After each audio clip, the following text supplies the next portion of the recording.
Salalah യാത്രയിലാണ്. Salalah ഇപ്പം മലയുടെ മുകളിൽ കയറി. ഖരീഫ് സീസണിൻ്റെ പീക്ക് ടൈമാണിപ്പോൾ. It's call Khareef and it's in a peak time. രാവിലെ ഇപ്പോൾ ടൈം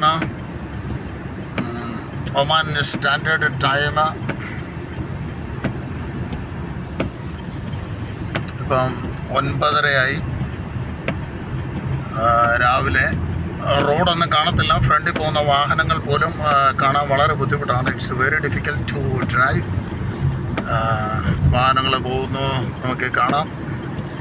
ഇവിടെ ടൂറിസ്റ്റിൻ്റെ ഒരു ഓൾ യൂണിവേഴ്സ് ടൂറിസ്റ്റുകൾ വരുന്ന സമയമാണ്. വളരെ ഡേഞ്ചറസ് ടൈമാണ് ഡ്രൈവിങ്. മഴ പെയ്യുന്നുണ്ട്, അതോടൊപ്പം തന്നെ മൂടൽമഞ്ഞാണ് ഫുള്ള്. മല ഇത് എവറി വർഷം എല്ലാ വർഷവും ഇത് ജൂണിൽ സ്റ്റാർട്ടാകും. പക്ഷെങ്കിൽ ജൂലൈ ആകുമ്പോഴത്തേന് പീക്ക് ടൈം ആവും. July August. ഇനി ഇതിപ്പോൾ ഡിസംബർ വരെ ഇങ്ങനെ നിലനിൽക്കും. ഇതിങ്ങനെ ഓഗസ്റ്റ് വരെ ഈ മഞ്ഞ് കാണും. അത് കഴിയുമ്പോൾ പിന്നെ മഞ്ഞ് മാറും. എന്നാലും climate same like Kerala.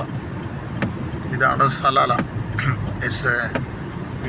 I can call God own country എന്ന് പറയാം. Super and super